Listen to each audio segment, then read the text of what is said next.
Call the meeting to order. Start with the pledge.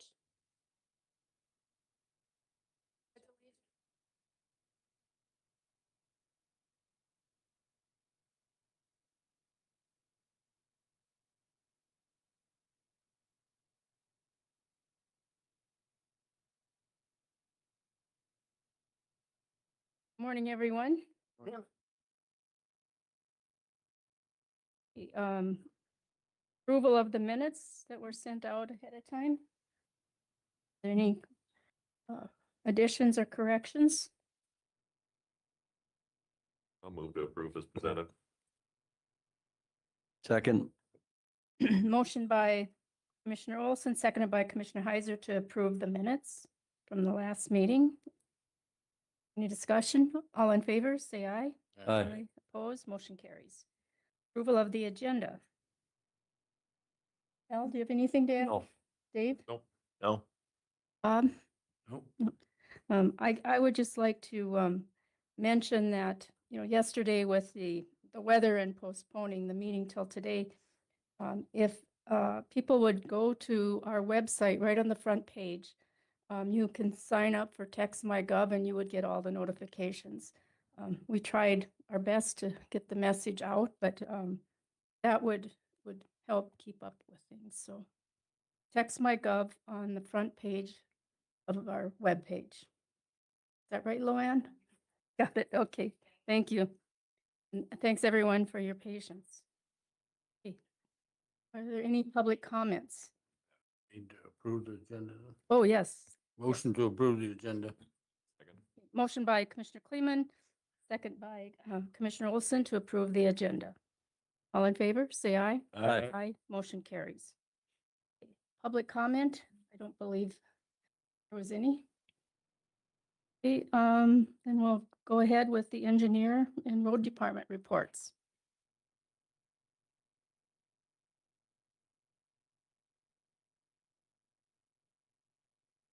Carl? There he is.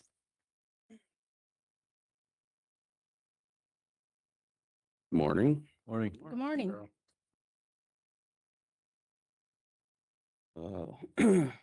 First off, I know you guys are having a workshop later on today, whether that's to discuss adding some additional projects due to funding changes or not. I'll kind of go over that a little bit of which ones I feel that could be on the 2026 construction for this year. So first off, the 92nd Avenue, we're going to revisit that in the spring. I'm optimistic, but we'll see what happens there. That could be constructed in 26. 12th Street, that would be the number one on my list for the next project to be bid. I am trying to identify that bid date. Currently, I'm still working through some easements on that one, but everything else is pretty much complete. 16th Street, we did resubmit our permit application. I have had some correspondence with the Corps on that. I expect to have it secured within probably 30 days, which time we'll get that plan set finalized and begin the easement negotiations on that one at that time. I would anticipate that we'd have that one next out to bid probably later this winter. 20th Street, we're kind of working through the final design there. We do have some wetland disturbance that needs mitigation. I'm still working on getting a credit availability letter and a cost for that from Ducks Unlimited for mitigation credits. This was one that could possibly be 2026 if the funding's available. There's not a lot of right-of-way on that one too. A lot of that there's existing right-of-way, so we just have to get the slope easements for. 86th and 9th, we're kind of starting to work through the final design on that one. Still trying to work through some of the cultural issues on that one, as there's quite a few. Trying to first make avoidance on them, but I do think there's going to be some that aren't going to be totally avoidable, and we'll have to do some coordination on there. I have that on my list is probably more likely a 27 project. 98th Avenue, we're working through the final design. We did reduce our wetland impacts. I do have the permit application ready to submit here soon. I do think we'll get that one through fairly easy. Looking at probably 2026 as well as a potential one if we decide that there's some funding available for that.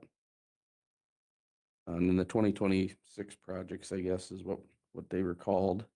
We did we have all the field surveys completed on those. I'm waiting on the cultural and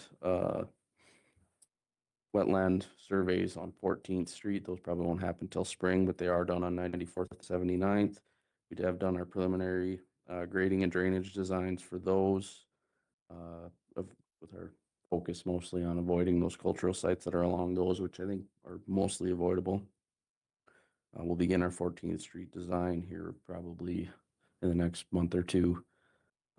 Those projects would all be slated right now as 2027 projects. There's a chance we could break off the bridge into a box culvert project alone on 79th and maybe get that pushed through this year, but it's kind of where those sit right now. So any questions? Thank you. Thank you.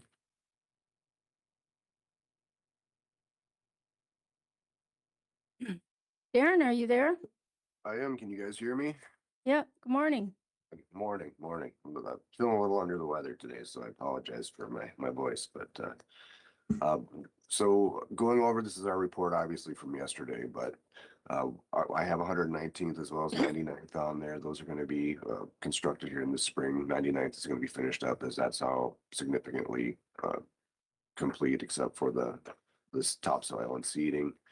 The big thing that was going to happen yesterday was the bid opening. Obviously, with the weather and the courthouse being closed down, we postponed that until February 4th. It looks like at this time that we have at least 3 prime bidders that confirmed that we're going to put bids in, so that's a good sign. It looks like we're going to get a lot of interest on that. So once again, that will be February 4th at 10, and I've coordinated with Sally on that.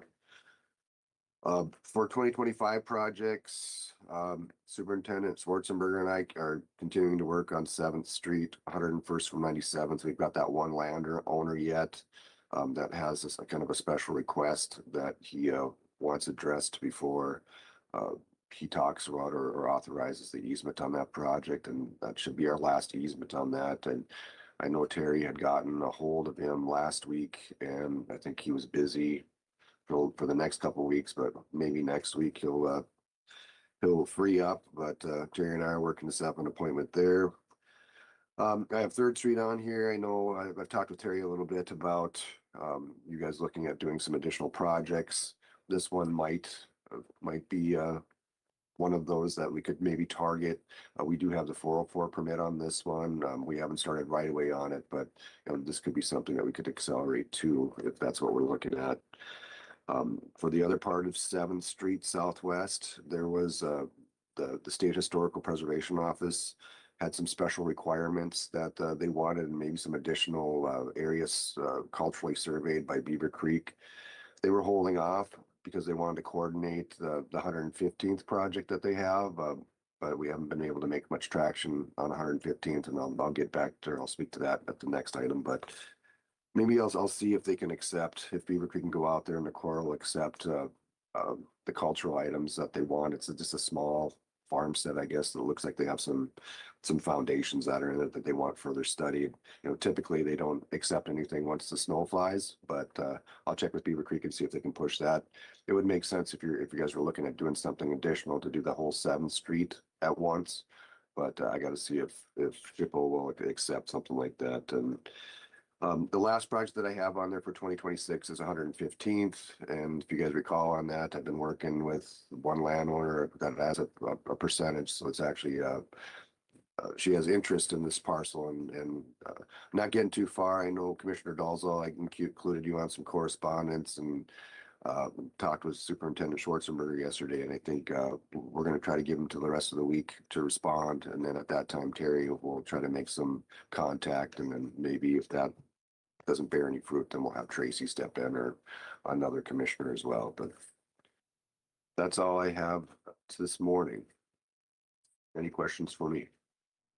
Darren, where, excuse me, where is the 3rd Street you were talking about? So, Cindy Beckert's where that big curve is. Yep, okay. So it's that stretch right there. yeah. Okay, And so Cindy started out, she had some special requests, but Terry and I met with her a couple times and we got through that. So everybody else was pretty open. I know that there's a landowner out there that was all in favor of it. And I think that landowner has recently passed. So I don't think that changes, the overall sentiment to the project, but it's just, before it was kind of a slam dunk, and I'm assuming it still would be with the land getting deeded to his son, but until I got out there and actually talked with him, I can't confirm that, but I don't anticipate any major obstacles in obtaining right away on Third Street, but you never know until you actually get out there. So, thank you. sure, Any thank other you. questions? Okay, thanks, Darren. Thank you very much.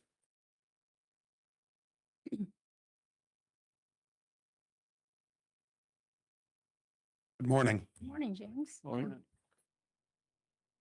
I'll be real brief here. 109th and 82nd South, we're still kind of in that holding pattern until something changes with the easement negotiations. On 82nd North, the core application has been submitted. We'll continue working with their office to get the project permitted under the new nationwide permit that's issued in March. This project is on track for a 26 construction dependent on the wishes of the commission.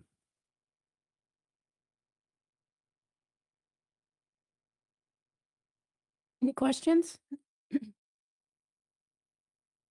Thanks, you. James. Yep.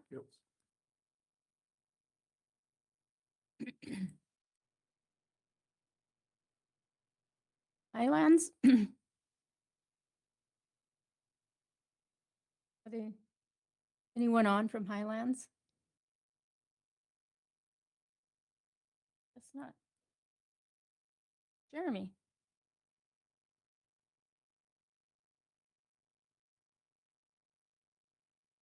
Good morning, everybody. Morning. Morning. Got generally brief updates, including a pay estimate. Pay estimate is for 98th Avenue and 4th Street, the paving by Dunn Center. We've agreed with all the quantities with Bechtel Paving. So we have pay estimate number 6. The amount is $67,640.42, which includes everything with the exception of retainage. We're still waiting for their signature on everything, but that would include everything except for retainage. Madam Chairman, I move that we pay pay estimate number 6 on 98th and 4th in the amount of $67,640.42.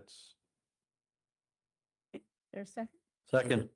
Motion by Commissioner Pelton, seconded by Commissioner Heiser to pay estimate number 6 for the 98th Avenue Southwest and 4th Street Southwest project. Any further discussion? Okay, roll call vote. Commissioner Heiser, Yes. Commissioner Olson, Yes. Commissioner Pelton, Yes. Commissioner Kleeman, Yes. Commissioner Dalzell. Yes, the motion carries. Next two projects, the Pinewood Meadows and 3T was built last year, and there's still some punch list items which will be addressed, I would imagine, in the spring. So we're holding off on any final payments on those two projects. Bronco Brothers projects up north and west of the mountain, the grading and gravel phase of that project. With winter, the construction's obviously been suspended, so no update on that project. The paving project was bid in December. Trying to get contracts in place with CSI for that project, which will be done in the summer. Design projects, I'll jump ahead to the 103rd Avenue project. We have a bid opening set up for February 18th. We'll coordinate with Sally on a time, but right now we're looking at February 18th for that date to open bids. Our other active design project is 114th, a continuation of the project of 2 years ago, and continuing to get easements on that project. There's several other projects that are not necessarily inactive, but we've kind of put on a back burner based on budget but I think we're ready to get those ready to bid if funding allows. Inactive projects haven't changed. Some of the miscellaneous things, just as a reminder, there's money available for that bridge on 104th. And we've also, reminder, send in that TA application for that walking trail west of Killdeer at the end of the year. So other than that, that's kind of the summary of what we've been working on the last couple weeks. Any questions? Thank you, Jeremy. Thank you.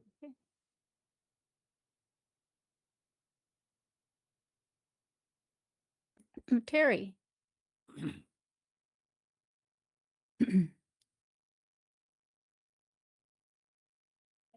Morning.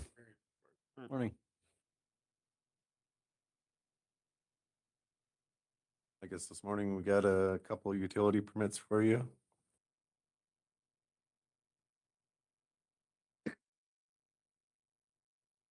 Okay, the first one is for Rough Rider Electric on 11th Street. It'd be for an underground crossing going to the compressor station that they're expanding. And that one we do recommend for approval. It crosses 11th Street down there.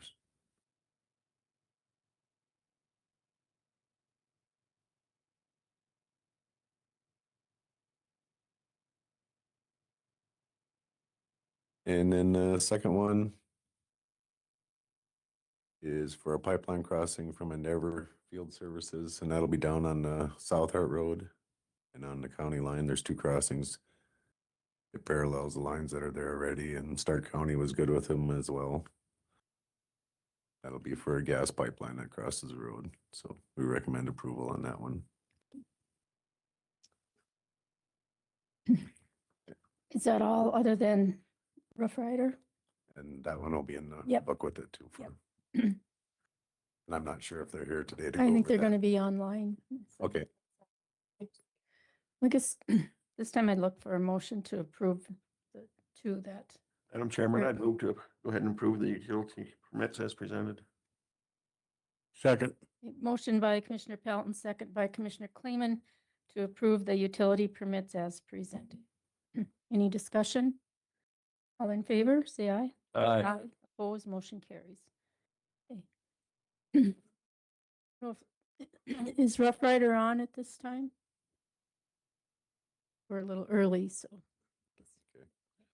as far as the Anything road else? department goes, I guess we're in all in scory up until now, and I guess we'll be doing maintenance for a couple days when it's cold. And next week we have the NACE conference in Grand Forks. There'll be a few of us going. We have a couple of employees that'll get their Road Scholar 2 awards. That's about it for right now. Is there much for blocked roads out there? Or- No, it's very minimal because the ditches from their January Yeah. thaw are pretty empty, so there's just a few drifts here and there, so. Any other questions for Terry? Guess we'll wait till we have Rough Rider on. Another 25 minutes. Okay. The food pantry insurance. I guess just to kind of update you as a portfolio holder, the building is, I believe, next week they'll do the final punch list, so it's nearly complete. And I talked to the INDERF, the insurance reserve, where we have county buildings and insurance coverage. And she suggested the best thing for the insurance would be if the county would permit it to be under the their insurance policy to get the INDERF coverage. So it would be building insurance and then the typical liability. Right now they have, the food pantry has its own liability policy through Farmers Union Insurance, but if we could put it under the county's policy, it would save a lot of money. I guess what they would be asking is that the county would allow the food pantry building to be under the county's policy. And if you thought it was best, they could be billed for that portion of it. If, so, of course, NDERF is way less costly than going through the public insurance. So, so looking, to see if county would be willing to allow that structure and insurance to fall under NDERF. Madam Chair, I'd make a motion that fall under the county policy with them to reimburse the county for the premiums it costs. Is there a second? I'll second. Okay.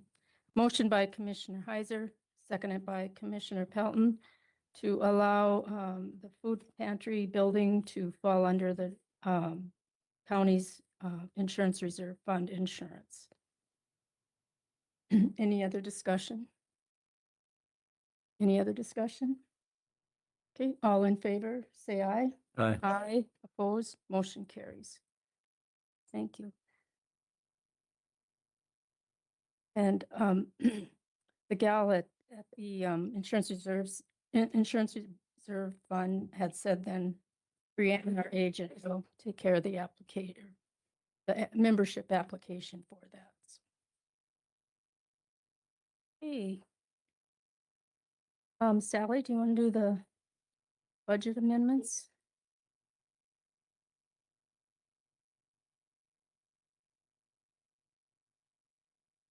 Alrighty, so today we just have the amendments ready. We are still working on our new reports to get the revenue ready, so I'll just kind of go over our 2025 year-end expenditures. We actually came in under budget. The general fund came in at 97%. All of the other special revenues came in at 99.12%. We do need to amend a couple of our budgets. The governing board, which is the commissioners, it went over in travel. And then the auditor treasurer, we went over because we added the new IT person in our department and postage went up. So we went over in postage. Communication specialist, they went over because of a new employee. Emergency manager went over, and that's due to the siren and tower projects that you guys approved. And we went over in the Southwest Regional Correctional Center, and that's just for boarding and transport. That we never have, we can guess how many we're gonna have stay there, but we don't know. Then the county park went over for a couple of their approved projects. Veteran Services went over by $92. The building fund, oh, no, sorry. They are fine. And then capital projects, we went over 500,000 for approved donations. So what I'm asking for amendments is the governing board for $16,231.78. The auditor treasurer, $22,487.46. Communications would be $9,048.91. The jail would be $118,722.72. The park board is $36,045. Veteran services is $92.66. Emergency management is $99,222.11. And capital projects would be $515,665.75. I would need those approved, but with that being said, our overall budget was under 27 million last year. So we did fairly well being under budget. But if I Okay. could get approval for those amendments. Move to approve the amendments as presented. Is there a second? I'll second it. Motion by Commissioner Olson, seconded by Commissioner Pelton to approve the budget, the 2025 budget amendments as presented. Any further discussion? Okay, we'll have a roll call. Commissioner Heiser, Yes. Commissioner Olson, Commissioner Pelton, Yes. Commissioner Kleeman, Commissioner Dolzall. Yes, motion carries. Here's a copy of that. Thank you. The Rough Rider on yet? The commissioner meal at the annual fair. I guess it's getting to be planning stages for vendors. And, last year, Eric, our county, Fleming, yeah, provided or did the meal for us and I think they're trying to line up the schedule. It's going to be a busy summer. So we would need to approve covering the cost of that for the fair and decide on the vendors. So we can go ahead and, or they can go ahead and plan. What was our cost last year?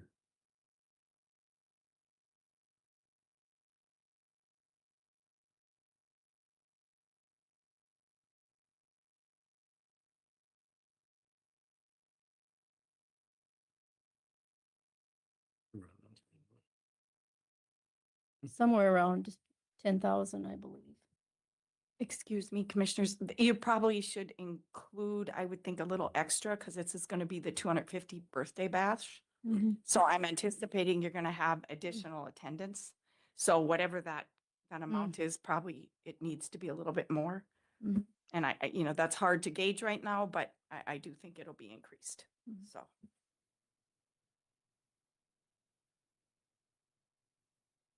Well, something we could do is approve providing the meal like we have in the past and then,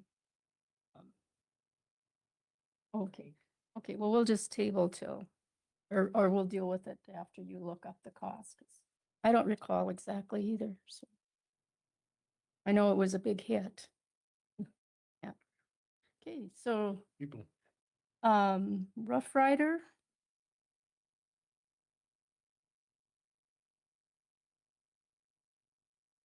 You know what?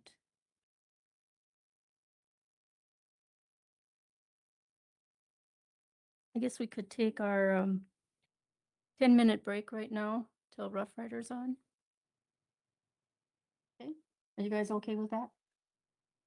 You're in charge. I don't- Well, I'm,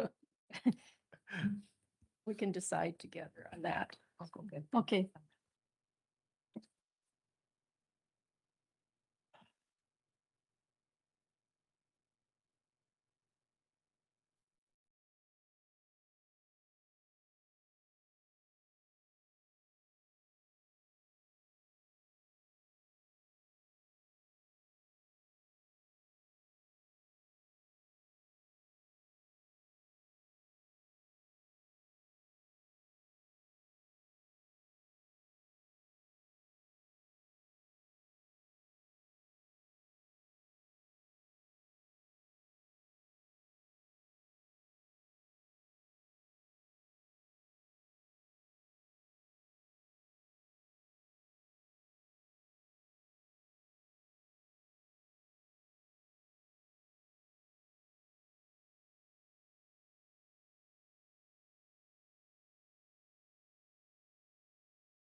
we have Rough Rider utility permits on the agenda. Taylor, are you online? I am here, yes. Okay, go ahead. Good morning, everybody. Morning. I just kind of want to give you a brief rundown of what's the purpose of the project is. So Rough Rider this summer is intending to construct approximately 22 miles of transmission that kind of spans through Dunn and Billings County. So what this permit is for the crossings in Dunn County along the 24th Street Southwest.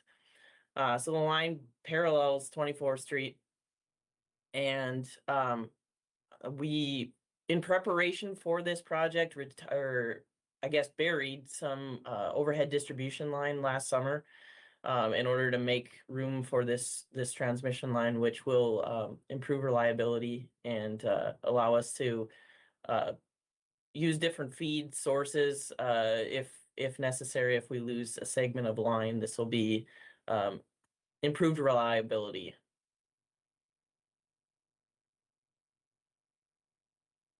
Okay. Terry, have you looked into this at all yet?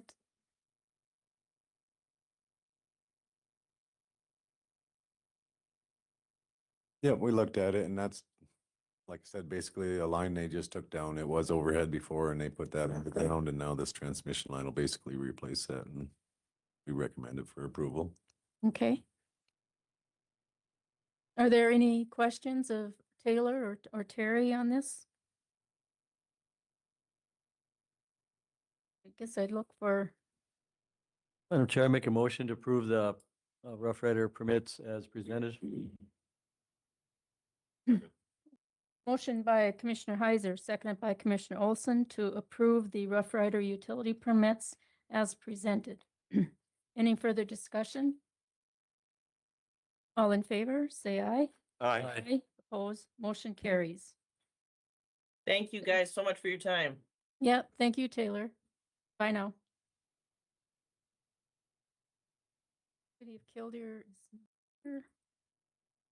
here. Okay, when we get back to the commissioner meal, hadn't made any decision.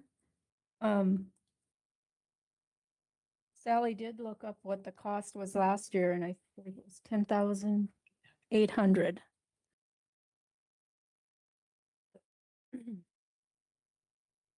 Do we want to, approve providing the meal for the fair on that Saturday? And maybe it would be good to have Luann, talk to other vendors and they can give us, any vendors in Dunn County, and give us kind of a quote for what the cost would be for planning for, I think last year we served 600 people. It's probably be more this year. And what's the date gonna be? I'm not exactly sure, but it would be right after Saturday. after the 4th of July, that weekend after. How many years have we been doing this? 5, I would say. 5 or 6, I think. I was auditor and scheduled. I know one year we did, the C-store provided the meal. Erratic Catholic Workman provided it one year. So, it's been several years. Yeah. Started out Yeah. being about 150 people, and the last year was Our 600. first year was about $5,000. Yeah. Prices keep growing too. And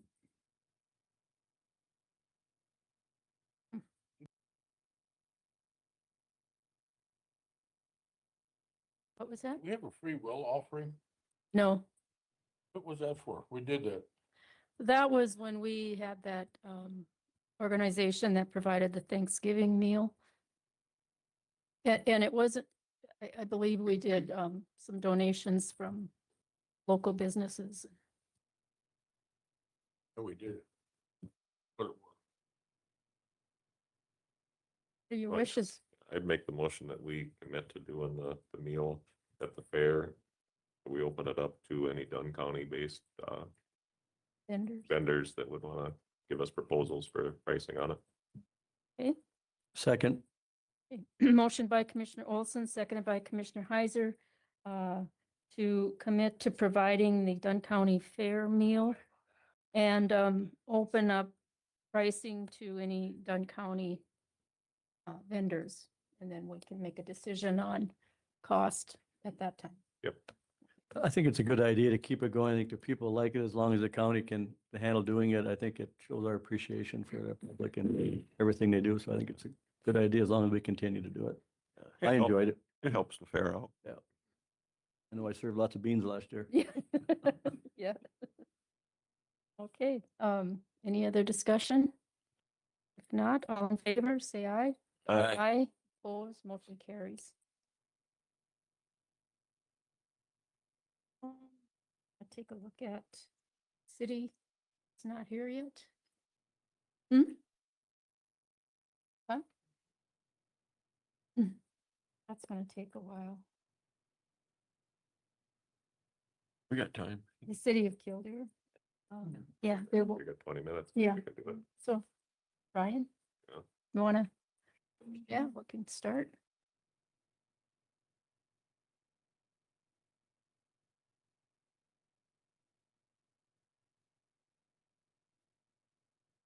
Good morning. Good morning. Is that good? Yeah. Ryan Anderson with J. Dunn Construction. Here on behalf of the building committee to present a guaranteed maximum price proposal today to construct the public safety center and courthouse renovations. That guaranteed maximum price proposal that we're presenting is $20,145,947. Considering 500,000 of site acquisition cost, 1,258,530 of public safety center design and consultant fees, 390,600 of courthouse design and consultant fees, and an owner contingency on the project, excuse me, of 566,310. Takes the total project budget to 22,861,387. We were here at the December 17th meeting, presenting for the committee a total project budget of 23,670,643. Direction from the commission at that time was to get it to 22.5. So the commission from the committee from the December 17th meeting to today has taken $809,256 additional dollars out. And so we're not quite at that 22.5. This is the best we know it today, just based on what the committee wants to keep in the project. That's assuming, we spend all contingencies. We have a track record of not doing that, particularly even on Dunn County projects. There's also a pretty large potential savings out there to reduce the soil correction. The value of the soil correction today is $349,603, and that is included to the full value in the $20,145,947 guaranteed maximum price. So we're hopeful for some savings there. But this is the best we know it today, based on what the building committee wants and believes the right project needs to be. So done some work, pretty close. It would be possible to get there. We just, we took bids at the end of November, and we need to, figure out with those contractors before any pricing goes up or anything like that. We also need to start ordering materials and things like that to keep the schedule. So next steps would be, we sent the full 28-page contract paperwork document over to Sally via email. Our prime contract with the county gives representative authority to the auditor to sign the paperwork and stuff. Obviously, she would want commission approval before she signs anything, but that's over to her. So if the commission approves this, then we would send that over in DocuSign.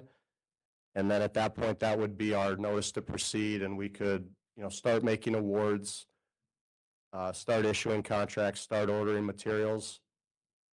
Looking at a May 2026 start with a September 3rd, 2027 completion for everything. The county has, also since the December 17th meeting, the county has authorized the geotechnical engineer to proceed with the additional testing of the soils. We hope to find, and again, to either eliminate or reduce the requirement of that soil correction. That was that cost savings I talked about earlier, potential cost savings. So that has been authorized. It's in the works. The drill rig is scheduled. I think it's early February. They're going to be there. So we're hoping in February to have the information back on that and know. So that is what I have. Take any questions? Ryan, what was it you said the completion date is expected to be on the project? It would be September 3rd of 27. We're anticipating basically a May 1st. I think first Monday in May is May 2nd start, and with a September 3rd, 2027 completion. The path through that schedule is to break ground at the PSC right away, get the groundwork done there, get the foundations in over there, and then once that's done, we'll come over to the courthouse and start, we'll dig the hole and put the foundation in at the courthouse, get that shell all up so that we can then move courts out. They're out for the shortest amount of time possible, and then we can kind of marry up the addition with the interior renovation on the courts. The PSC would come online, and I don't remember the exact date, but I think it's a 16-month total schedule. I think we're building the PSC in 12. So once the PSC comes online, then the sheriffs move out, and then we can complete the renovation on the sheriff's side for the rest of the courts, jury rooms and all that stuff that's going to take over. There's no second floor renovation of the courthouse in this guaranteed maximum price. The only other work in the courthouse besides the courts renovation would be upgrading all the service counter windows to be ballistic windows. Building committee discussion was, especially with the sheriff's department leaving, and even when the sheriff's department's here, anybody can just jump over the counter at any time, and how quickly can anybody respond? So that would be, the auditors in the tax office here, and just, I think there's 3 or 4 of them total then. And then every department has the ballistic serviced window. So those are the only improvements to the courthouse in this right now. And what is the construction side contingency? Not the owner, but $586,775.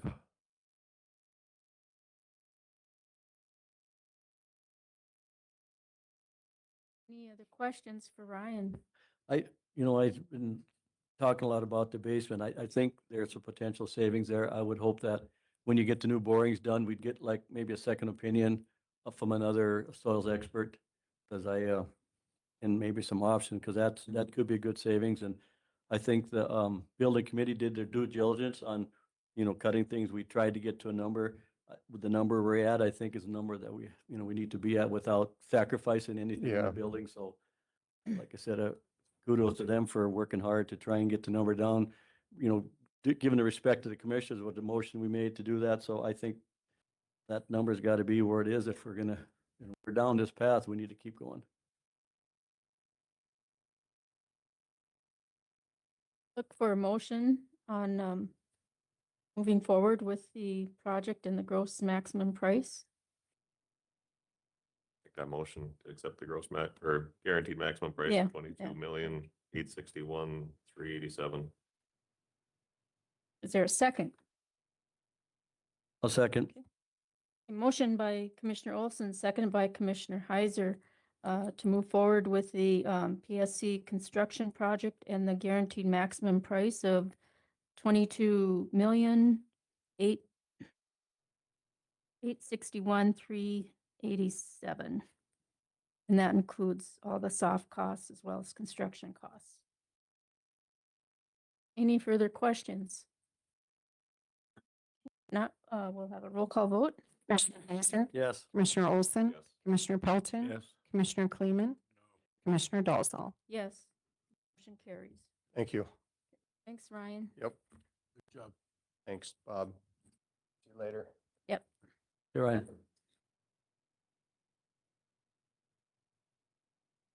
We don't have the city on yet. Oh, why don't we take a look at our vouchers? Jen sent them out. Okay, I believe.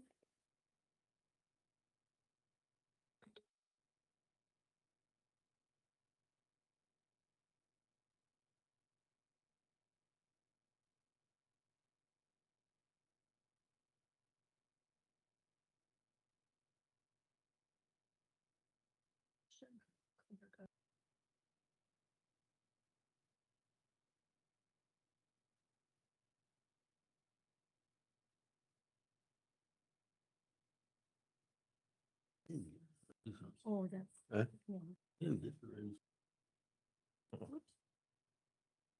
Yeah. Oh, that's the. Weather station. Changing every so often. So, Yeah.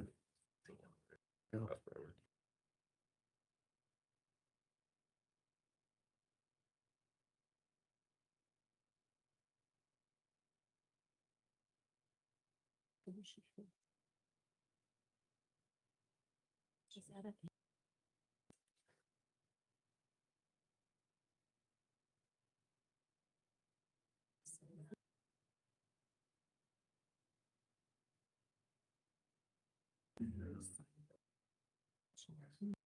What the hell is this 99,000 or the High Plains?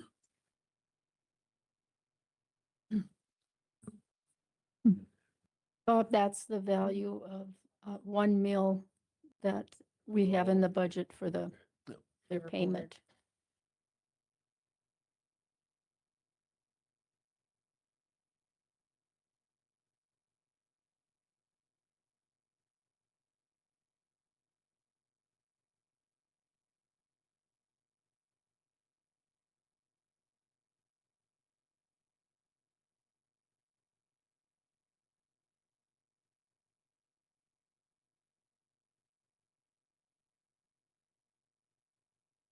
Are there any questions on the vouchers?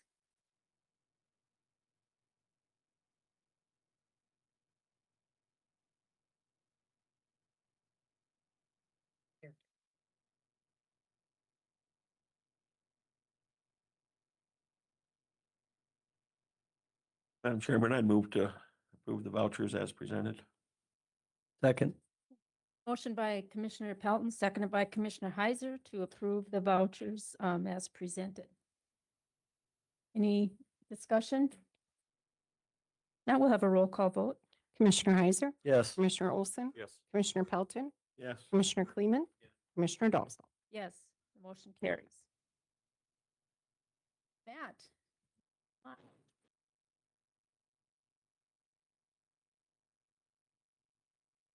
Oh, How's it going?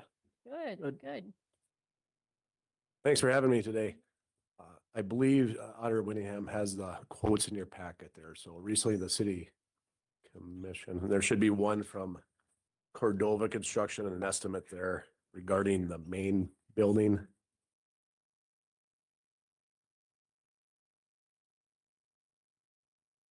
I think you sent them out last week or whenever it was. I seen them. And I can pass this folder on, Sally, if that helps at all. Otherwise, you saw them already. And then, of course, we had the Two's Construction there, excuse me, Total Control Inc. there for the asbestos tile removal. So just circle back a little bit, the city commission, want to thank you guys again for sending the social services building our way here this spring. So between now and then, we had a couple different items of interest for the old fire hall, just in that area, of course. So right now, we do have the Cowboy Golf Foundation in there. They're going to be doing virtual golf in there, so that's pretty exciting. The commission's been working with them. We have Parks and Recreation, Director Ryan Schleibenbach's been leading the charge on that, along with Jerry Bird and Clayton Johnson. They're really going to get something going over there, and our buildings and grounds supervisor Joe Hertz got in that building about ready to go. So we're in a good spot there. Where the social services building comes into play is that the commission's been looking at this recently about tearing it down. So having some different, you guys are as familiar with the building, I believe, if not more than I am, right? Some different things going on there. Wanted to tear it down. We're still looking at the wall. So just to give the commission a heads up on that one, we want to see what it looks like if we take that building down, how that wall stands there. So we're going to have a structural engineer check that out for us next week. So otherwise, wanted to get these quotes in front of you here. The commission hasn't fully accepted them yet. They wanted to see if there was any funding the county commission be willing to put towards the tear down of this building. How much did the JDA agree to help out with on it? I don't have the exact number.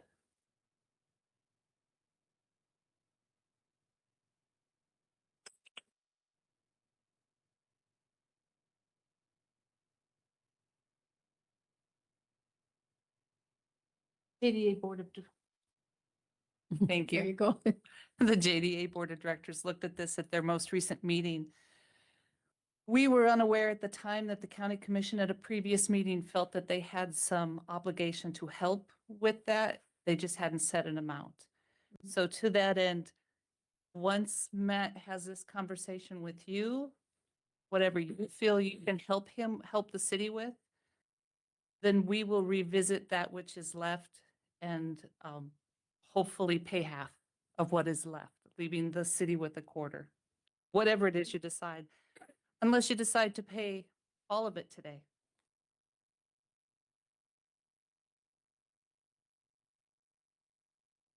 Full amount. So, you know what, anything the county commission could do to help. Like I said, we've been pretty excited. We've gotten the old fire hall ready to go there. We don't have fully versed plans yet, but the intent is to get the social services building removed by the spring, working with MDU as far as retiring the electrical gas lines there. And then trying to, essentially fill it in and get that going there. And like I said, we don't have a full plan yet. If it's going to be a new build, that's my assumption here at some point. But the main thing was to clean that up, have the old fire hall stand on its own, so to speak, by addressing that wall situation and go from there. So we have, there are two quotes, correct, or estimates for costs?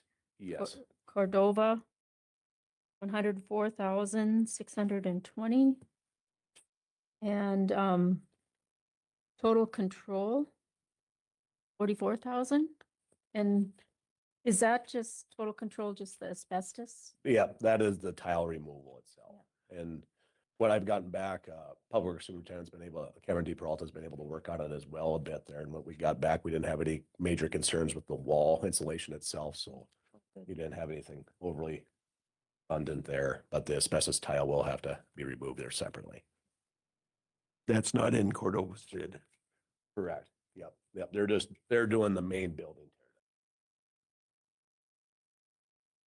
And was there another company?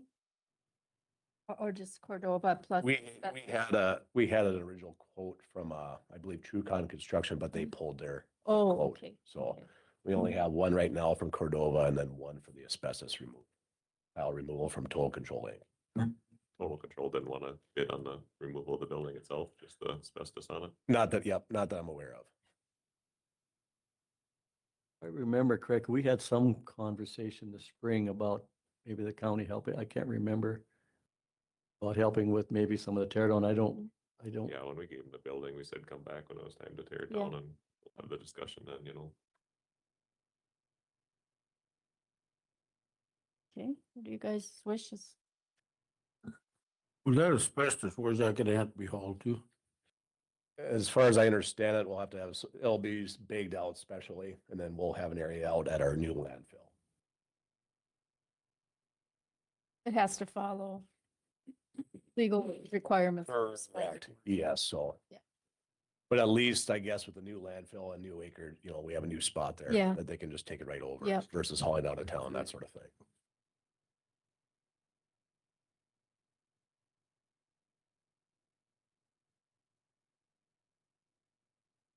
If it's, You figure that'll be done by middle April or? Yes, that's what we're hoping for. Obviously, ground froze here a bit. The main pieces, of course, too, would be getting the electrical and gas retired as well, but we should be able to get them going there.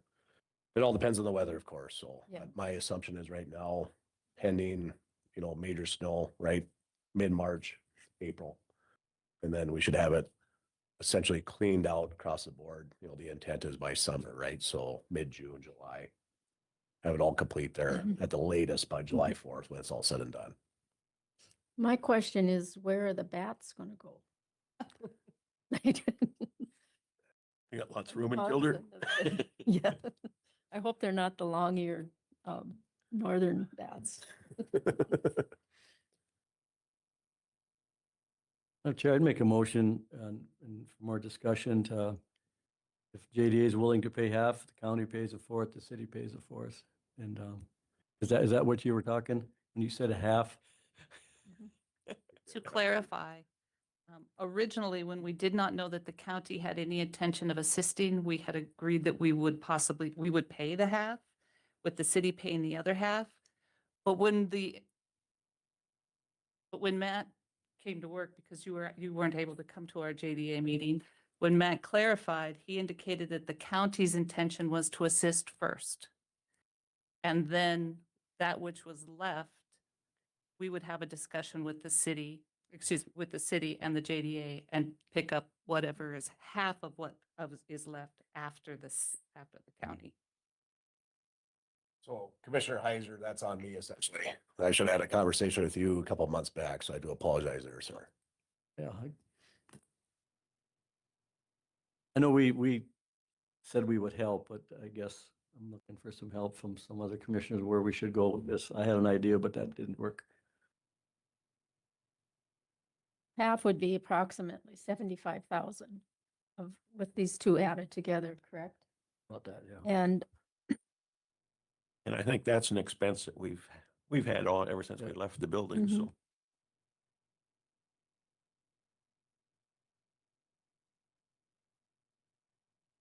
Your recommendation is the county to pick up half of it? I'd make that motion, county pick up half of the cost of the demolition. is there a second? Second. Motion by Commissioner Heiser, second by Commissioner Pelton, that the county pick up half the cost of the demolition. Should be approximately 75,000, correct? That's the intent. Yep. Yeah, okay. Any further Still gonna put in some in that? We will then look at the remainder in a conversation with the city and at our meeting in February. And if there's 75,000 remaining, we would look at paying half of that as well. That kind of puts 3/4 of it on the county then. That would be correct. Any further discussion? Okay, we'll have a roll call vote. Commissioner Heiser? Yes. Commissioner Olson? Commissioner Pelton? Yes. Commissioner Kleeman? No. Commissioner Dalzell? Yes, the motion carries. Yeah, thanks for coming in, Matt. Chairman Dalzell, you don't mind if I give a quick update? Sure. Something happening Yeah. here. Sure. So. And I did send it over. We are looking at paving the rest of the roads in Rodeo Ridge. As a county commissioner remembers, a couple of years ago, we did High Street there, connected it for new shop, of course, and that sort of thing. So we are looking at that. Did had prelim discussion there with Superintendent Schwarzenberger on that though. So wanted the city commission did ask me to get that on your guys' radar today, but I don't have anything concrete here. So just wanted to give the county commission a heads up on that project coming up this year, hopefully. Another item too, of course, want to thank the county commissioners and any county staff that made it to the grocery store meeting we had. Went very well. Want to thank Teresa Presser, did an excellent job, Tyrell Brown. So we had a good turnout and some good feedback there. So if there's anything that you want from us regarding that, let us know. We do have a January 29th special meeting coming up regarding location. That's been a big topic regarding that store. So if there's any county, anybody that wants to attend, you're always welcome to attend. So Have you got it nailed down to two? Is it, one was across the C-store, one was the DOT. Where was the third one located? Like yes, Napa? yep. So right across from Napa there. Okay. So around the Alkali Way on that bend. So we are still working with that property owner regarding a land purchase. So that is still in the works there at the moment. How does the Alkali Way affect the basement and footings and stuff? There is, I'll have to look into that a little bit more, Commissioner Heiser. There is a little bit of floodplain consideration to the south there. So that is one thing we haven't had any like prelim plans, that sort of thing, but I imagine that will be addressed.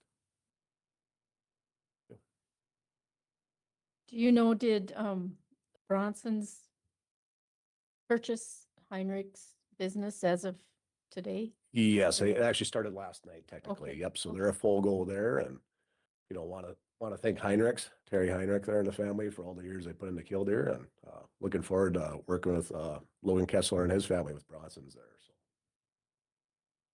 They are still operating out of the current location, right? that is correct. Yeah, I think they're leasing it to, wait, Yes. understood at that meeting? Yes, yep. So they, Bronson's essentially got the inventory and that sort of thing, and they're taking over operations.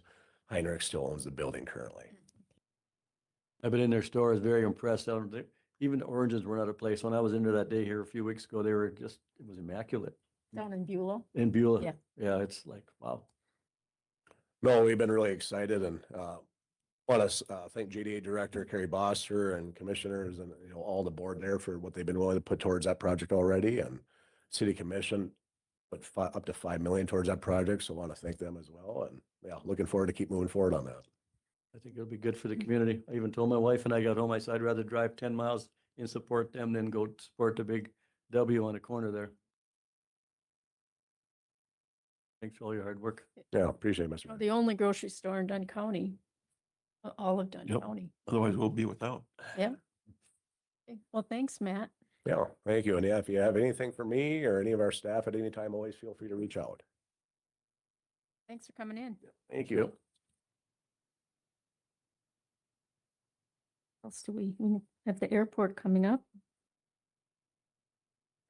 Way ahead of schedule. Anybody have any reports, portfolio reports? I can report a little bit on Mountain View there, on the Sure. shooting complex. Yeah. Everything's coming along. We're getting targets for the indoor archery put together.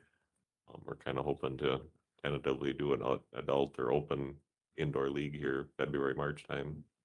So that should be coming through the pipe. The kids at the school are practicing up there right now and their season's underway. I know they're starting tournaments this weekend. So yeah, things are coming along.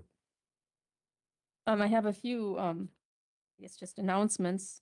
The Helity Public Library is having a grand opening February 21st, 23rd, and 24th. So that's coming up. And it's Neurotic coffee. Here it is. Everyone is invited to Neurotic for coffee and company on Tuesday, January 27th at 6:30 at the Catholic Workmen's Hall.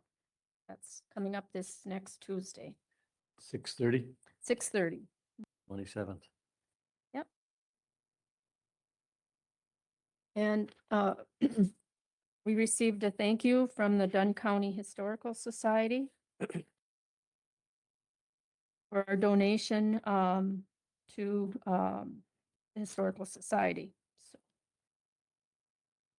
they just are thanking us for their support towards efforts to gather and preserve Dunn County's history and artifacts for future generations. Why don't we have anything else right now? So we'll take a break until the airport is on the agenda. It's on for 11, but maybe they'll be here a little bit early. They got a guy online too, so Hmm? there'll be one guy Yeah, online. yeah, John. So we'll take a break.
name there? Birch- John Birchfield. Birchfield, are you online? Can you hear us, John? Yes, hello. Oh, okay, Yep, I can hear you. Thank you. okay, thank you. All right, Mike, do you want to? Yeah, thanks for meeting with us and taking this matter into consideration. We sent some packet information out. I just want to verify that all the commissioners have this letter from the airport to the FAA. All had time to read that. And also in that packet was the letter from the North Dakota Aeronautics Commission. That was a response letter to the FAA. And also in that packet was this diagram, the airspace layout. Do you have a copy of that with you right now so you can look at it? Perfect. Here's some information you don't have that just came through. One of them is just another diagram to help, it's just another way of looking at it where this tower is proposed to go in relation to the airport and how the airport's laid out. I'll pass that out. The other one just came through a couple days ago from Vicki Barrett. It's her letter to the FAA, her response letter, and how it affects the Killdeer Ambulance District. And then the third one is an email that I got from John Birchfield explaining how they are willing to work with us to remedy the situation. I'll pass out as well.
I guess, Mike, you want to proceed?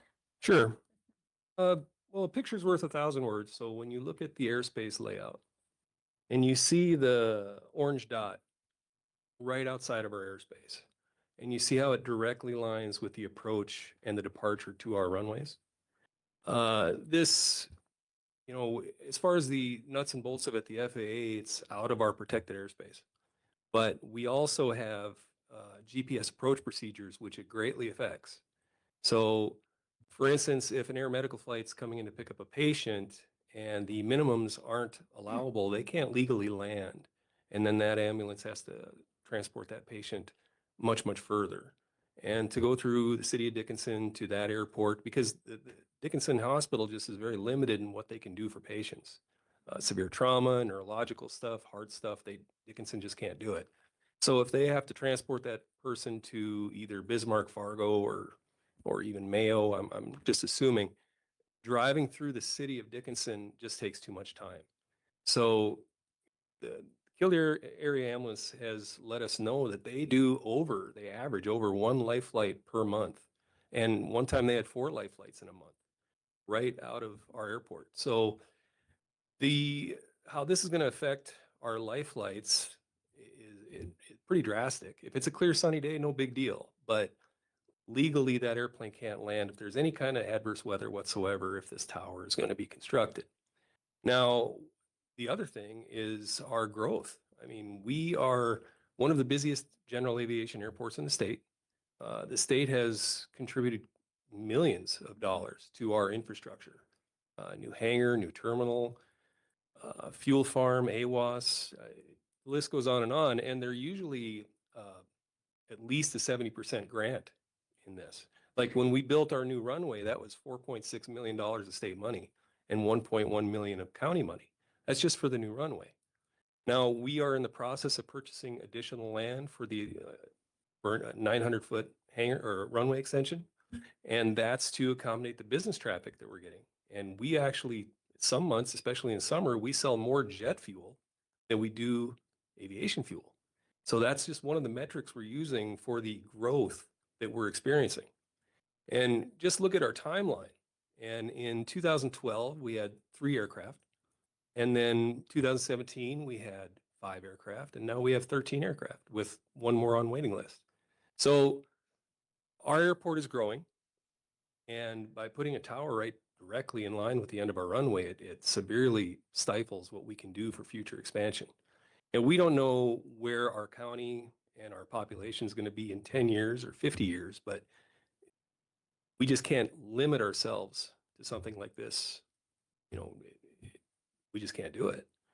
So we're looking at mitigation of this, and we've been talking to our engineering firm and the FAA. And if the airport doesn't expand, the tower would be a maximum of 106 feet. Well, they've applied for 315 feet. So with the future growth and everything that's planned, I mean, even 106 feet is too tall. So one of the emails is from Mr. Birchfield, and they are aware of the situation. The governor's office has gotten involved. We've been talking to the lobbyist for T-Mobile. And anyway, we all understand that this can't happen where it's proposed. And, you know, at first we thought, well, maybe it can just be shorter. But with our future growth models, there is no, we just can't have a tower there. Did I hit that right, Jeff? Absolutely. Okay. I would just add that, yeah, as we look to add the length, the addition or the future expansion of the airport, because of the nature of the city of Kildare and the highway to the south, we have to expand north towards that tower. So that's our only option. So that again would what shows as outside the blue on your map would not be outside the blue. And one of the things we're, you know, looking to grow the airport in, and like Mike accentuated the jet fuel, is just that we are having more and more business traffic that's approached us about accessing our airfield, not just the air medical, which is, in our opinion, a huge contributing factor to this not being a great idea. That's a huge detriment to our access to emergency services, but also in the future growth and expansion of our community and our county here would just be devastating to the growth that we've invested in to this point. So that's my thoughts on it, and I think that's exactly what you're saying. Correct. So when you add the runway, that blue will expand. Yes. And it'll be in there. So, Mr. Birchfield, there, give you a chance to discuss this with us? Can you hear? So Go ahead. yeah, so thanks for having me here today. I have really no significant objections or issues with anything Mr. Schulmeyer said. Um, Mike said, T-Mobile and Vertical Bridge understand that this tower at the height that they requested won't work and are looking at all of their options to I mean, this is the first we're hearing that the airport thinks that we can have no tower at this location. So I'm going to have to take that back to Vertical Bridge and T-Mobile to discuss. But we're currently looking into whether we can move this tower on this property, whether we need to move it to a different property if one can be found, or you know, previously we were thinking, the possibility could be to just simply lower it and whether that would work for T-Mobile's network. But really our only ask at this time is that this be a discussion meeting only and that we table any vote. If there has been an appeal filed to officially rescind or revoke this CUP, that we not vote on that today, so that we avoid any potential prejudice to the application under the ordinance. If we choose to move this tower on this property, if that's something that can work, out of because it's a large property, if we can move it out of the path of that runway somewhat, get a slightly different height, that might be easier for us to do than moving it to another parcel, for instance. And if that SUP gets denied, there's a question of whether we can come back and reapply for the same parcel within 4 months, according to your ordinance. So that's all we request. We're 100% would like to cooperate with the airport on this. We want to work with them to find a location and height that will function. And I think that's really all I have to say. If you have any questions for me. Thank you, John. I have a question for Sandy with planning and zoning. If there's any change at all to, the permit that was approved, that would require a whole new application regardless? Okay. Okay. And this goes to the FAA on the 28th of January, right? They still got the chance of correct. denying it? Correct. They still have the chance, but in these situations, local government has way more chance to get this thing squashed than the FAA.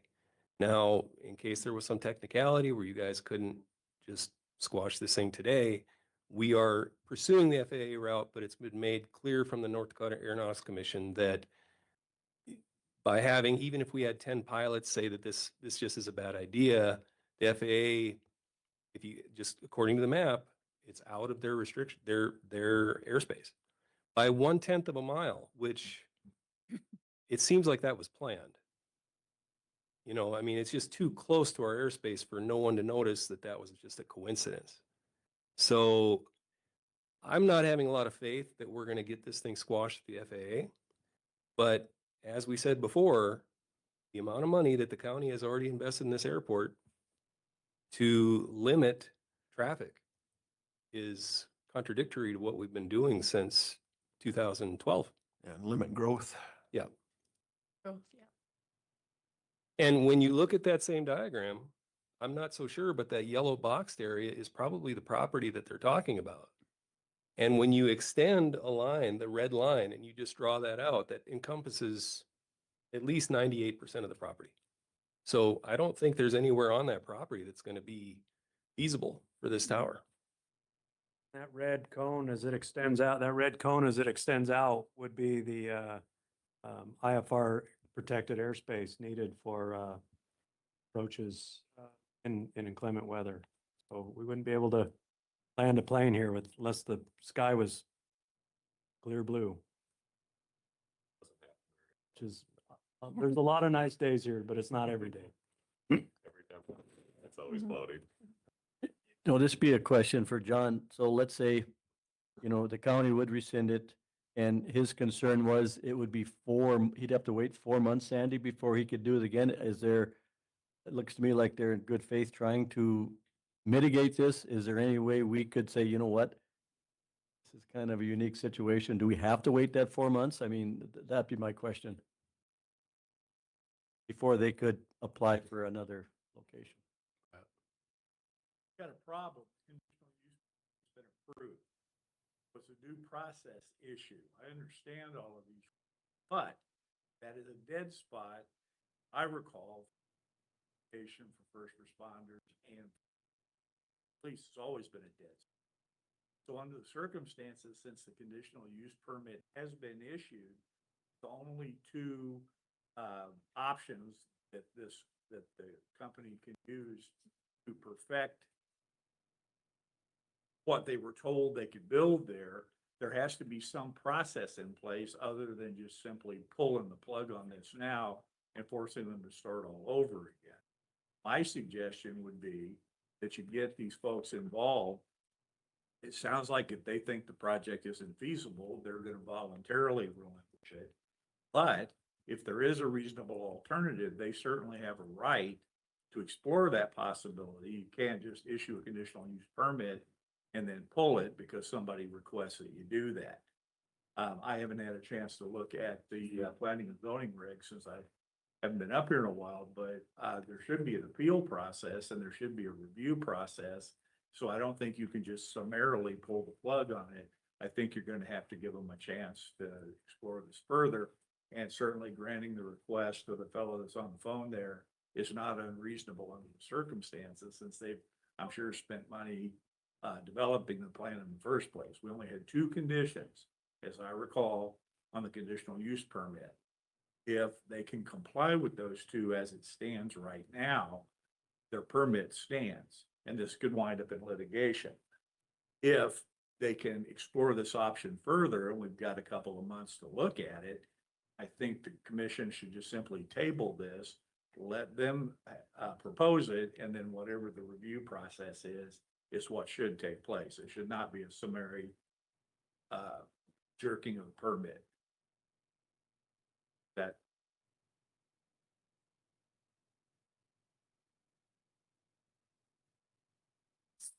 So my question, Mike, the yellow box, I don't know if John has this paper as well, but is that the parcel?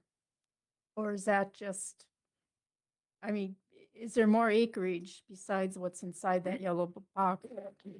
I That- can't answer that. yeah. I'm not sure. That's just how our engineers presented it to us.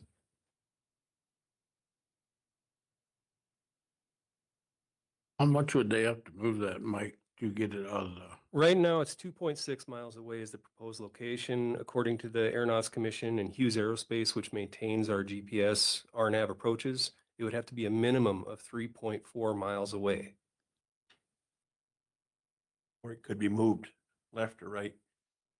I'm not sure on that. I know that it has to be 3.4 miles away from the airport in general Mhm. to not affect, because I'm not an instrument rated pilot, but Jeff is, but it's not just minimum altitudes, it's also circling areas. So if you can't land for whatever reason, there's a place called a circling area. And I mean, Jeff, can you answer that better than I can technically? Yeah, so the big blue racetrack there, I mean, represents the cone of safety that the pilot expects to not be able to see the ground and to have a safe space to operate within the vicinity of the airport. So that is our protected airspace. It's critical to making sure we don't have a collision with, a tower or near misses, as we often hear about. So, yeah, and again, even with that 3.4, we're still going to extend another 900 feet in the direction of that space. But yeah, so there's 3.4 miles of an airport within the center line of the from threshold to threshold. That's guaranteed protection for the pilot during inclement weather. And if we can't protect that airspace, then we will lose and we will lose our instrument approach procedure. Already our instrument approach procedure is 700 feet, 600 feet, I think, coming in from that direction.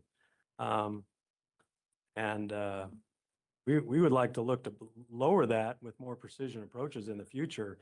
And for instance, we can minimums at Dickinson are down to 200 feet.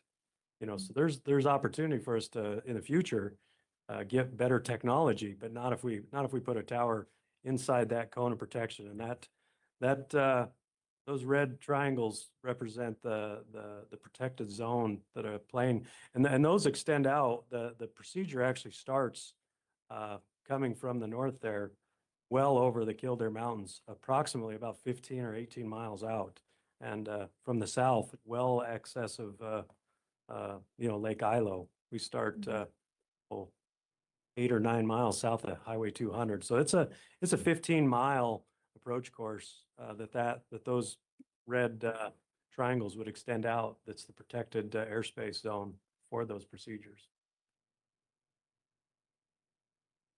Based on that yellow box there and the blue racetrack, it doesn't appear that any place in that yellow box would be feasible. It'd have to get outside of either that cone of that triangle or much further away.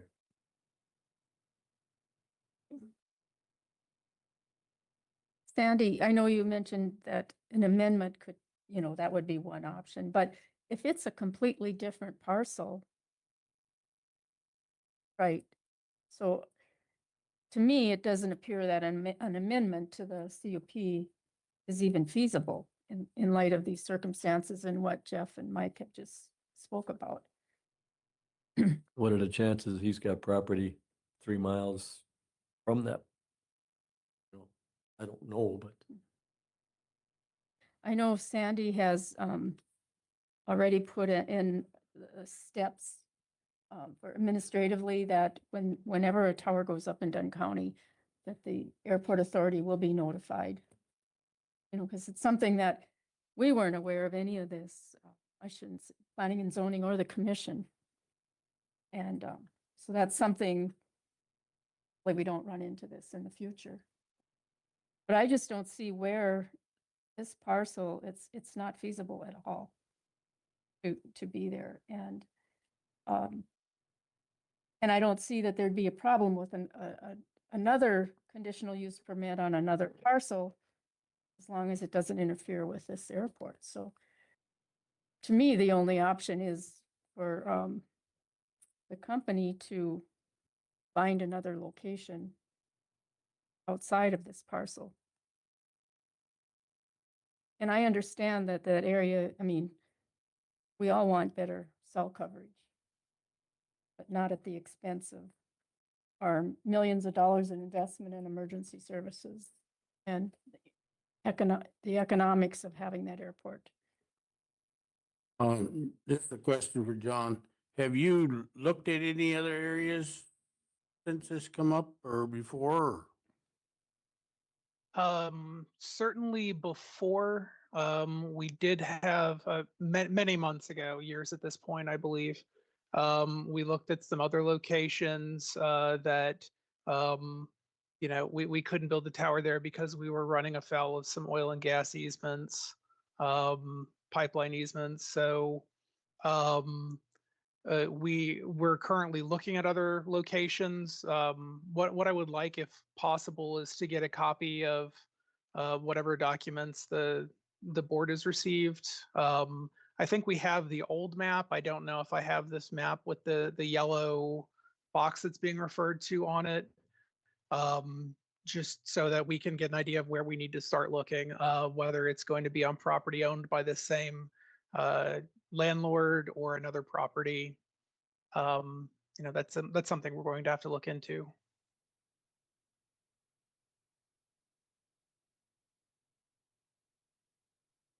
I think this board has to do what, not to interfere with our airport out there and make it unsafe. So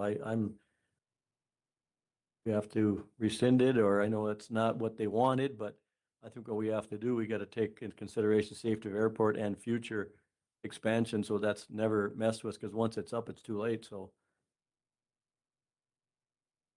anybody else got any other ideas or thoughts? You know, the FAA comment period ends in a week, or 6 days. Correct. And so the letters are being sent, but like you said, the confidence of them, you know, looking at this and saying it's outside their area and that they go ahead and approve it, that was a condition to the permit. So then what legality do we stand on when FAA approves it? I mean, then do we have any, you know, any backup? Yeah.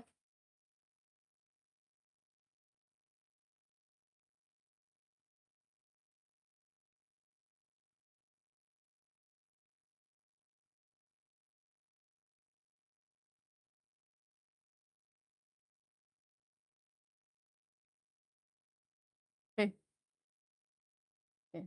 I did not hear whatever was just Don't- said. Oh, Mike, Oh. keep the computer. Oh, okay, that was, the sheriff had come into the room and said that they have some unidentified smoke coming from one end of the building. As of right now, we're okay, but he just wanted to give us a heads up. But my point was, if the FAA, after the comment period, approves this, where does that leave us? Because they've approved the permit on that, on our condition that it be approved with FAA approval. Once that happens, then there would be a violation of the public safety aspect of this. And at that point, I'm not saying that you can't revoke it. What I'm saying is you need to give these folks an opportunity to respond and come up with a solution. Right now, there is no impending emergency because construction hasn't commenced. What I'm suggesting is that you put this on the burner for at least a month, that you'll have the FAA's position, and then everybody has a chance to work this and come up with a solution. And my experience has been that reasonable people reach reasonable solutions. If you pull the permit now, that would not only adversely affect this, which it sounds like would be a good idea since it's public safety, but down the road, if a conditional use permit weren't granted, then you have a precedent that you've set for summarily pulling a conditional use permit without giving the holder an opportunity to be heard. So what I'm saying is they have a due process right to at least take a look at this and respond before you make a decision. That's my concern. John, if we leave this month, do we have your word that nothing will be started? Oh, of course, we can't pour a foundation in this weather. A tower can't be stacked in a month. No construction will occur on this property if you wait a month.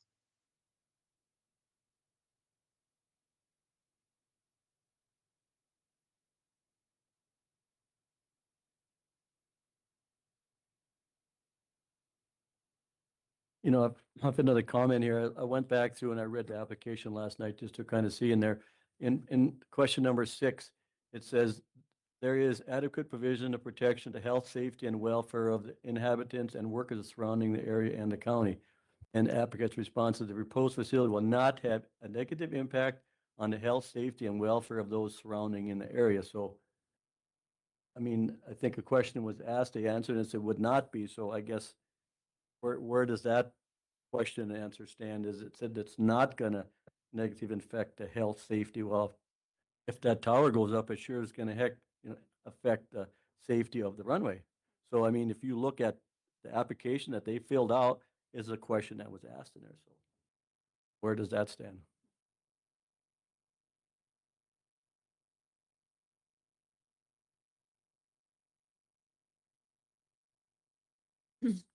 What are the wishes of the commission at this time? So what was 3.4 miles was the distance? That's the minimum with the current situation, with the current 4,200-foot runway. But we are actively pursuing a 5,100-foot runway. We're purchasing the land, we're doing the engineering for the extension. We've already got the widths worked out. I mean, we've been a long way into this. It's on our airport layout plan, which was built in 2016. The state is all ready to fund us for this project, at least probably the 70-30 grant like they did with the original runway.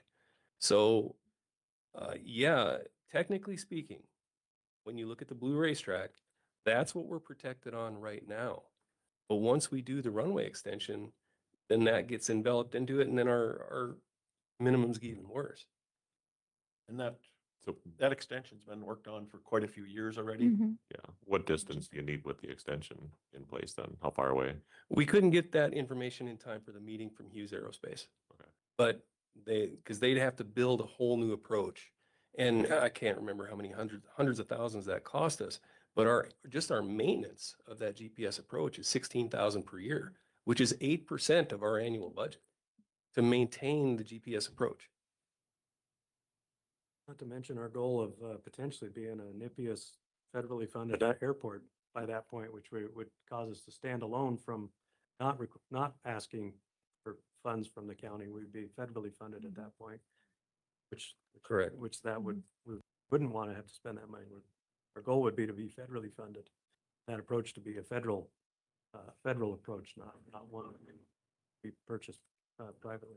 And that's our ultimate goal. I mean, right now our budget is about 200,000 a year at the airport, and a minimum, a NIPIAS airport federal funding is 150,000. So we already have the based aircraft. So we're at 10 is the minimum, but with the expansion that we're doing, I'm sure that in the next 5 or 10 years we'll be at 20 based aircraft. Then it's almost assured that we will be a federally funded airport. But if we allow the tower to be built in that location, getting included in the NIPIA status is a no-go. I remember when we first started the airport, if it wouldn't have been for the estate on that land, we probably would have already purchased it back then. Correct. The estate, or I believe the airport was founded in the early 80s, and the Whitehall family actually donated the land for the airport. We had the land, and the extra land was in the estate though that we wanted to go to Edwards. Correct. We had to buy that when we did the new runway. The new runway we have is not where the old runway was. It's offset quite a bit farther from Highway 22. It's a little history. It doesn't really mean much, but I mean, when you say that runway was built back in the 80s, I think I worked for the contractor that built that. And that original windsock that was up to, I personally installed that many, many years ago. I don't even know how many years ago it's been. So there's a little history on that airport with me. Yeah. Look at them. Yeah. I asked for it. Yeah, you're so windy. In the airport, be all right waiting a month to see what they. Yeah, we have, I mean, this is a question for the county attorney, but we have this email that I passed out. Hand this to the attorney. What you're doing is what you have to do at the hearing, Joe. Both parties have a right to present evidence, and then you have to make a rational decision. What we're doing is we're putting the cart before the horse. Now, I'm assuming that everything that has been said here is persuasive, but these folks have the right to at least present their side of the argument. And again, I think if everything I'm hearing here today is correct, these folks are going to come up with an alternative that doesn't include putting this tower where it was originally approved. I think that the conditional use permit should have never been issued until these hearings took place. And that's my concern, is the process, not the ultimate decision. And that's why if you give 30 days, I think that's more than enough time for these folks to present their side, come up with a reasonable alternative that everybody can live with, or you just deny the permit down the road and pull it. If it's a public safety issue, you can certainly revoke a conditional use permit. But again, I agree with what you guys are saying. I'm just saying you got to be careful how you do this, because down the road, it can jump up and bite you in the backside. So the question I have is the email that you're reading. That is from the telecom company, LCC Telecom Services. Now, they've agreed to work with us and they agree that the tower either has to be shortened or a different location. Is that a legal binding document that they cannot proceed with construction, in your opinion? They don't have a building permit, so they can't move forward with construction. Okay. Yeah, and you gotta have a building permit. We haven't issued a building permit yet. Okay. Yep.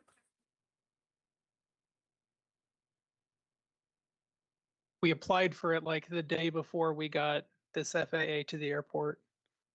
So please don't issue it. It's on my desk. And like I said, if they take it to a different station. You don't have to wait to 4 months. Okay. You hear that, John? If you move it to a different location, you don't have to wait 4 months to reapply. To a different property. Okay. Yep. Well, is that a completely different CUP then? Yes. Yes. Okay. And that would be a public necessity, so under those circumstances, you could certainly grant an expedited conditional use permit. It's like I said, it's not the ultimate conclusion. I think everybody agrees, at least at this point, the tower can't go where it was originally intended, but we're circumventing the process that you have to use in order to make that decision. And does that make it any clearer? Okay. Okay.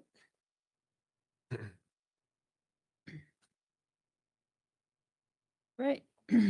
Well, I guess I'd be willing to make a motion that we table this for 30 days. So And the next meeting is the 18th of February. You know, you say 30 days, but we don't want to, if that's not quite 30 days. First meeting in Second meeting in February? second meeting, 30 days. What date would that be then? February 18th. February 18th? That works for the airport. Does that work for you, John? Yes, definitely. And could I again just request a copy of whatever the board got here, letters and maps to be emailed to me? Sandy that's- will, oh, Sandy will get those sent to you. Okay, thank you.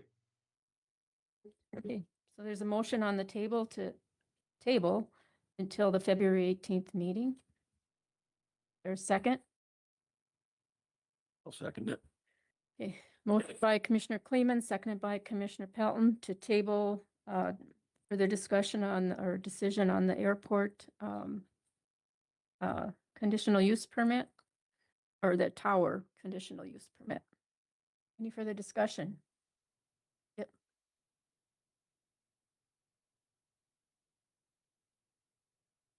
Sure.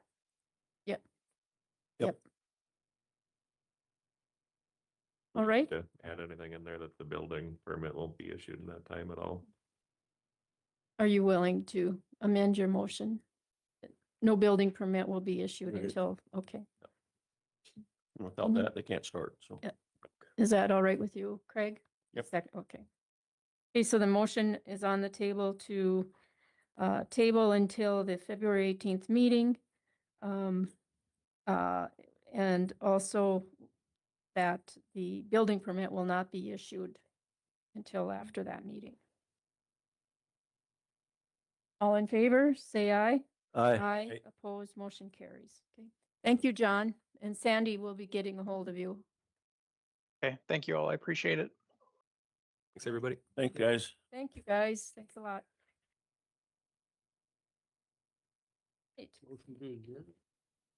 Motion by Commissioner Kleeman to adjourn.